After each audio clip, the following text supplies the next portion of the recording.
Bismillahirrahmanirrahim. Assalamualaikum warahmatullahi wabarakatuh. Ketemu lagi dengan saya Muhammad Hafid di channel Ngoding Pintar.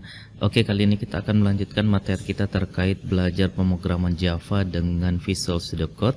Dan pada video kali ini kita akan coba belajar tentang perulangan pada Java ya. Nah, apa itu pengertian dari perulangan? Perulangan adalah sebuah kondisi di mana satu atau beberapa baris kode program dieksekusi secara berulang-ulang ya. Nah, kemudian di sini ada flowchart atau alur dari perulangan itu sendiri. Yang pertama kita mulai ya, kemudian di sini nanti ada kondisi apakah kita akan mengulangi perulangan ini. Jika iya, maka kita akan eksekusi blok kode yang akan diulang. Kemudian nanti di sini ada lanjut, kemudian nanti dia akan kembali lagi ke ulang ini. Nah, nanti di situ diuji lagi kondisinya apakah masih bernilai true atau false. Kalau misalnya dia bernilai false, maka kita akan selesaikan perulangannya seperti itu ya. Nah, ini intinya dia akan looping ya, looping atau berulang sesuai dengan kondisi ya. Sesuai dengan kondisi. Jika kondisinya bernilai true, maka dia akan melakukan perulangan. Jika kondisinya bernilai false, maka dia akan selesaikan perulangan tersebut. Seperti itu ya. Kemudian di sini ada dua jenis perulangan dalam pemrograman yang harus kita ketahui ya. Yang pertama ada counted loop ya. Kemudian ini adalah perulangan yang jumlah pengulangannya terhitung atau tentu ya. Jadi kita sudah tahu, oh dia akan looping sebanyak berapa kali, misalnya 1 sampai 10 atau 1 sampai 100 sampai dengan seterusnya. Intinya kita tahu dia ini akan looping sebanyak berapa kali ya. Itu counted loop ya. Kemudian yang kedua ada uncounted loop ya. Di sini adalah perulangan yang jumlah pengulangannya tidak terhitung atau tidak tentu ya. Jadi kita tidak bisa pastikan dia ini akan looping sebanyak berapa kali. Nah, ini selalu kita gunakan ketika kita akan looping banyaknya data ya, karena data itu kan sifatnya dinamis, bisa bertambah bisa berkurang, kemudian jumlahnya juga menyesuaikan. Jadi dia akan looping sebanyak jumlah data seperti itu ya. Kemudian nanti di sini ada gambaran di mana perulangan itu terbagi menjadi dua ya. Yang tadi kita bahas ada counted loop dan uncounted loop. Kemudian di situ terbagi lagi di counted loop, di situ ada for dan for each ya. Kemudian di uncounted loop itu ada while sama do while ya. Nah, nanti ini akan kita pelajari di video kali ini. Kemudian kita masuk dulu untuk counted loop ini, di mana di sini kita pertama ada perulangan for ya, di mana ini format penulisan perulangan for itu seperti ini di Java ya. Jadi yang pertama kita buat dulu atau kita ketikkan dulu for, kemudian nanti di sini ada kurung biasa diiringi dengan int ya. Int ini kayak deklarasi lah ya, deklarasi tipe data kita ya, dimana variabel yang kita gunakan adalah hitungan. Nah, namun di sini tidak harus hitungan ya, nanti teman-teman bisa gunakan variabel yang lainnya, misalnya variabel i, variabel z, itu tidak masalah ya. Yang jelas tipe datanya kita deklarasikan bahwa variabel ini tipe datanya adalah integer. Kemudian kita mulai dengan angka berapa ya, misalnya kita mulai dengan angka 0. Lalu nanti di sini ada titik koma ya. Titik koma itu pemisah antara hitungan sama dengan 0 ini dengan hitungan kurang sama dengan 10 ya. Jadi nanti ini kita mau loopingnya itu sebanyak berapa kali. Nah, misalnya kita mau kondisinya itu dia akan looping sebanyak 10 kali misalnya gitu ya. Nah, kemudian nanti di sini ada hitungan plus ya. Artinya apa? Setiap kali perulangan dia akan menjumlahkan ya. Dia akan menambah satu, dia akan menambah satu seperti itu. Lalu ditutup dengan kurung biasa ya. Jadi ini hubungannya dengan yang di sini, lalu diiringi dengan pembuka dan penutup kurung kerawal. Lalu di dalam sini kita akan eksekusi kode kita ya, yang akan kita looping atau yang akan kita ulang seperti itu. Nah, kemudian ini ada penjelasan dari deklarasi atau sintaks dari for di Java ini ya. Nah, nanti teman-teman bisa baca di sini. Yang pertama itu variabel hitungan ya. Tugasnya untuk menyimpan hitungan pengulangan ya. Jadi dia tugasnya untuk menyimpan. Misalnya dimulai dari angka 0. Nah, sekarang perulangannya sudah berapa kali gitu ya. Nah, nanti dia akan selalu menjumlahkan satu. Nah, di sini kan jumlah satu. Nanti di sini dia simpan pengulangannya ya. Misalnya sudah 2 kali, 3 kali, 4 kali sampai dengan seterusnya. Kemudian di situ juga ada hitungan kurang sama dengan 10. Nah, ini artinya selama nilai hitungannya lebih kecil atau sama dengan 10, maka pengulangan akan terus dilakukan ya. Jadi dia tidak akan berhenti sampai kondisinya kurang sama dengan 10 gitu ya. Dengan kata lain, perulangan ini akan mengulang sebanyak 10 kali. Lalu yang terakhir ada hitungan plus, fungsinya untuk menambah satu nilai hitungan pada setiap pengulangan ya, yang tadi saya sudah jelaskan. Dia akan selalu bertambah satu ketika dilakukan perulangan. Nah, pertanyaannya apakah boleh ketika kita mau bukan menambah satu tapi menambah dua? Boleh ya, nanti silakan disesuaikan dengan kebutuhan seperti itu. Kemudian kita masuk ke perulangan yang selanjutnya, itu for each ya. Nah, perulangan ini digunakan untuk menampilkan isi array ya, isi dari array. Kemudian perulangan for each pada Java dilakukan juga dengan kata kunci for ya. Jadi deklarasinya seperti ini. For, kemudian pembuka dan penutup kurung biasa, lalu kita deklarasikan variabel item yang tipe datanya integer, kemudian data array-nya gitu ya. Lalu di dalamnya blok kode yang akan diulang ya. Nah, ini penjelasannya, variabel item akan menyimpan nilai dari array, kemudian kita baca seperti ini. Untuk setiap item dalam array maka lakukan perulangannya. Jadi ini for each ini biasa kita gunakan ketika kita mau menampilkan data array ya, atau data yang ada dalam database. Biasanya kita akan menggunakan for each ini ya. Nah, langsung kita lanjut ke uncounted loop ini. Dia itu perulangan tidak jelas jumlah pengulangannya ya, seperti kita sudah bahas di awal, tapi tidak menutup kemungkinan jumlah pengulangannya dapat ditentukan ya. Nah, jadi perulangan uncounted loop ini terdiri dari perulangan while dan do while ya. Nah, jadi kan tadi kan kita bilang bahwa perulangan ini tidak ditentukan jumlahnya. Nah, tapi tidak menutup kemungkinan ya, kita bisa juga menentukan bahwa kita mau looping sebanyak berapa kali gitu ya. Nah, kalau dari gambar flowchartnya seperti ini ya. Yang pertama ada while. Nah, di sini ada mulai. Kemudian untuk while kita yang pertama kali adalah kita baca dulu kondisinya. Nah, while ketika kondisinya bernilai true, maka kita akan eksekusi kode yang akan diulang. Kemudian kita lanjut, lalu kita uji lagi sampai dengan kondisinya false. Ketika kondisinya false, maka dia akan selesai perulangannya seperti itu.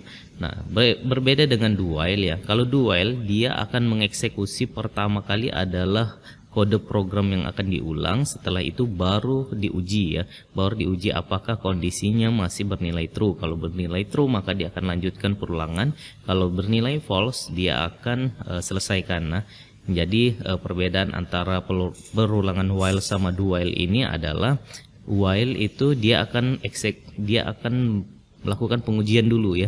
Dia akan lakukan pengujian dulu, setelah itu baru dieksekusi kode programnya. Kalau do while dia akan eksekusi dulu kode programnya, baru dia menguji kondisinya seperti itu ya.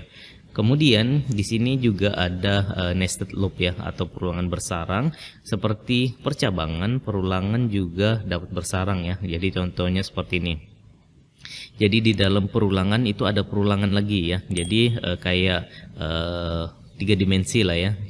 Jadi kita bisa buat perulangan di dalam perulangan seperti itu. Nanti kondisinya begini, mulai kemudian ulangi, jika bernilai true maka kita akan uji lagi perulangan di dalamnya gitu ya. Nanti ini akan kita coba kode programnya.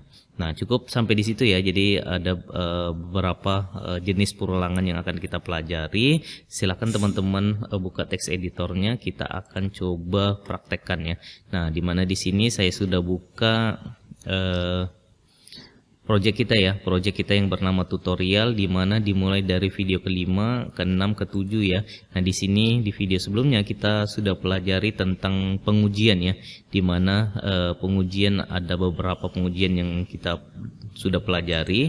Nah, selanjutnya kita akan coba untuk buat perulangannya. Silakan teman-teman buat folder dulu. Di dalam folder ESRC ini kita kasih nama misalnya video 8 ya. Lalu di dalamnya kita akan coba menggunakan for dulu ya. Silakan teman-teman buatkan file for.java ya, .java di dalam video 8 ya. Silakan teman-teman buatkan seperti itu dulu. Nah, kalau sudah silakan di enter ya. Kalau sudah kita buat for.java enter, nah, maka kita akan dibuatkan otomatis package-nya ya, dimana package kita ada di video 8. Kemudian kita dibuatkan kelas ya, public class for. Lalu di dalamnya kita tinggal deklarasikan void main-nya ya. Nah, silakan teman-teman tinggal ketikkan main seperti ini. Oke, kalau sudah, nah ini kan kita mau belajar tentang for ya. Nah, for itu seperti yang kita sudah lihat di slide tadi, dia menggunakan kata-kata for, kemudian dilanjutkan dengan pembuka dan penutup kurung biasa. Lalu di dalamnya kita sebutkan tipe data ya, tipe data integer, atau kita deklarasikan variabel ya. Misalnya di sini kita buat hitungan lah ya, hitungan sama dengan 0, kemudian titik koma, lalu hitungan. Nah, kita mau dia looping sebanyak berapa kali. Misalnya kita mau dia akan berhenti ketika hitungannya kurang sama dengan 10, atau kita akan buat dia looping sebanyak 10 kali. Lalu selanjutnya adalah hitungan plus plus. Nah, di sini kita perintahkan setiap pengulangannya dia akan menambah 1 seperti itu. Kalau sudah, kita lanjutkan dengan pembuka dan penutup kurung kurawal. Lalu di dalam sini kita akan eksekusi kode programnya. Misalnya kita mau buat sysout ya, sysout. Kemudian di sini kita akan buat ngoding pintar gitu ya. Nah, kalau sudah silakan di save, kemudian kita coba jalankan. Nah, maka di sini dia akan mencetak ngoding pintar sebanyak 10 kali gitu ya. Nah, jadi kan biasanya kalau kita buat seperti ini kan kita tinggal buat begini aja. Nah, kita buat begini ya. Nah, ini kan hasilnya sama nih gitu ya. Kalau saya save kemudian saya jalankan, maka dia akan mencetak ngoding pintar juga. Cuma kita akan membutuhkan beberapa line ya, atau berapa baris kode. Nah, beda halnya ketika kita menggunakan perulangan. Nah, pertanyaannya gimana kalau misalnya kita buat begini terus yang kita akan cetak adalah 100 atau 1000. Nah, maka kita akan kewalahan ya jika kita menggunakan seperti ini. Jadi alangkah baiknya kita untuk membuat seperti itu kita tinggal manfaatkan perulangan ini gitu ya. Nah, ini saya coba CLS dulu. Lalu saya jalankan lagi, maka dia akan lakukan perulangan seperti itu gitu ya. Nah, selanjutnya bagaimana kalau misalnya ini saya coba matikan dulu, kemudian di bawahnya saya akan buatkan seperti ini for, kemudian saya deklarasikan variabel integer ya, variabel i itu tipe datanya integer. Nah, di sini saya tidak menggunakan hitungannya, saya menggunakan variabel i, kemudian i sama dengan 0, kemudian i kurang sama dengan 5. Maka di sini kita perintahkan variabel i ini akan looping sebanyak 5 kali, kemudian i plus plus gitu ya. Nah, kalau saya cetak di sini misalnya sysout kemudian i, maka apa yang terjadi kita coba jalankan. Nah, maka di sini dia akan mencetak 0 1 2 3 4 5 gitu ya. Nah, jadi kalau kita mau dia satu baris, kita tinggal hapus ln-nya, kemudian ini saya CLS dulu, lalu kita jalankan lagi, maka dia akan mencetak 0 1 2 3 4 5 gitu ya. Di sini kita looping sebanyak 5 kali seperti itu.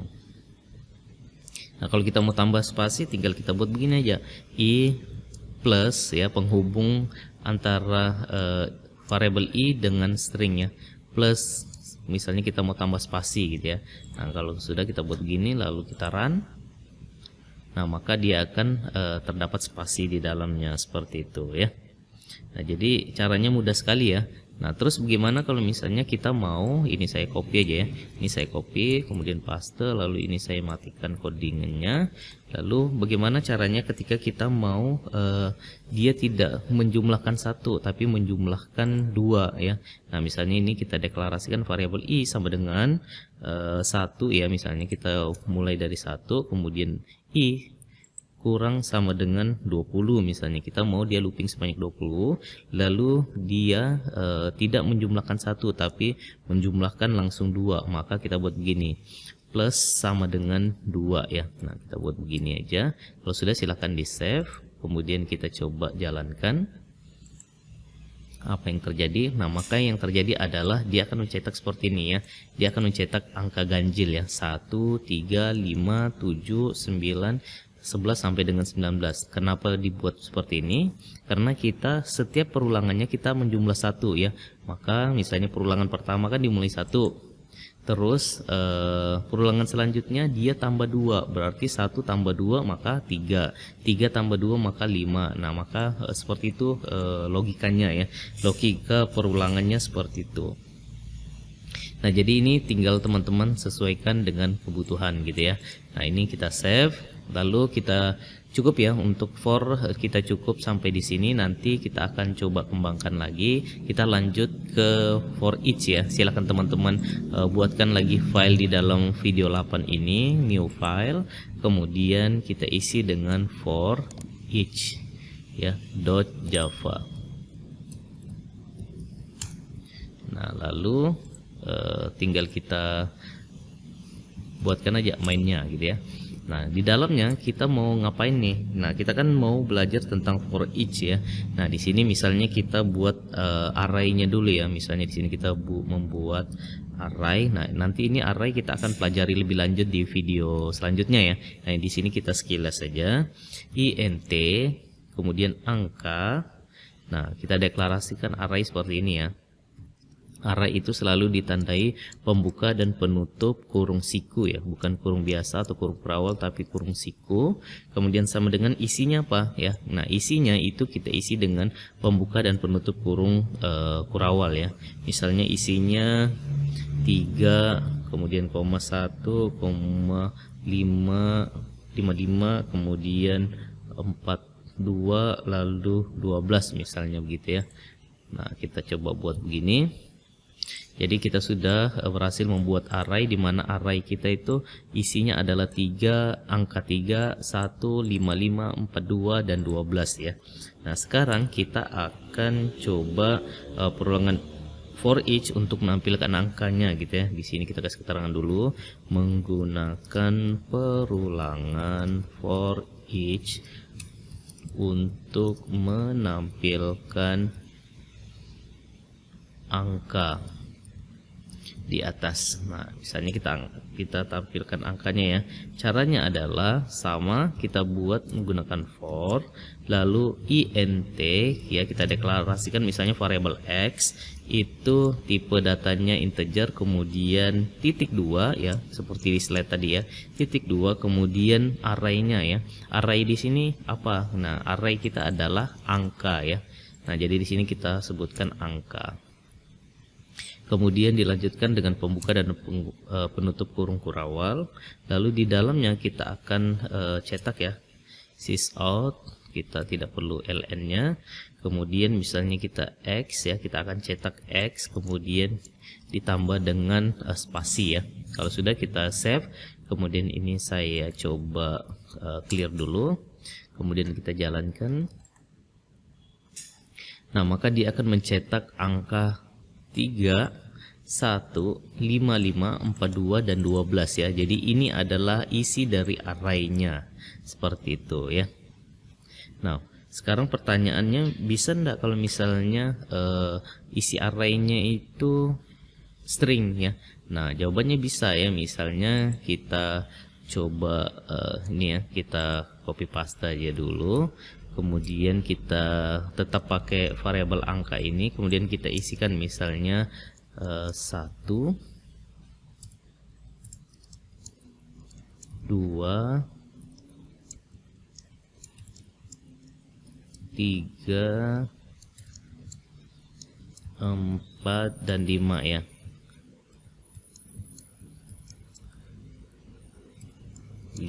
Nah, misalnya kita punya, ini tipe datanya string, ini kita ganti ya string ya. Nah, seperti itu. Kalau sudah, kita coba nah, kalau sudah kita buat begini, nah di sini kan ada error nih. Nah, kenapa error? Karena yang tadi kan tipe datanya integer, sedangkan kita sudah ganti string. Maka ini kita coba ganti string juga ya. Tipe datanya bukan integer ya. Jadi kita ganti string di sini. Jangan lupa huruf S-nya besar. Kalau sudah, silakan di save, kemudian dijalankan. Nah, maka dia akan mencetak 1, 2, 3, 4, 5 sesuai dengan array kita di atas ya. Sesuai dengan array kita di sini ada 1, 2, 3, 4, 5 gitu ya. Nah, di sini perulangannya menyesuaikan dengan banyaknya array ya, dimana indeksnya di sini adalah indeks 0, 1, 2, 3, dan 4 ya, dimana array itu dimulai dengan indeks 0 seperti itu ya. Nah, nanti kita akan pelajari lebih lanjut untuk arraynya.